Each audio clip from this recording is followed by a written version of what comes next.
Eu vou apresentar hoje o óculos Vetidian.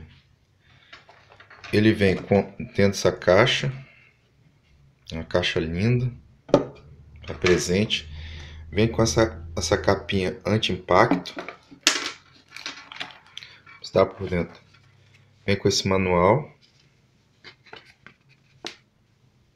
Vem com o manual, né?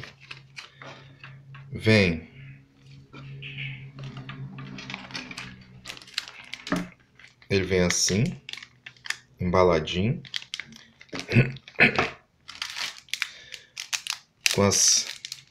esse aqui é o paninho de fazer limpeza nele. Isso aqui é para testar a polaridade do óculos. Quando você coloca ele, muda o desenho. Aqui é para mostrar a polaridade do óculos. Agora eu vou mostrar ele aberto. Só como é que ele é muito bonito.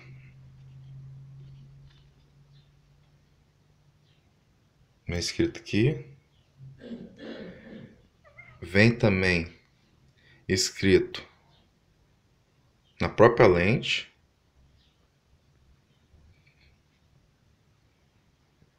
Ele é muito bonito mesmo. Tá vendo?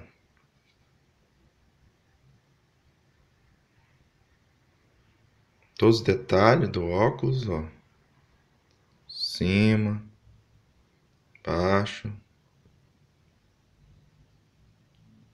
Esse é o Vetidian.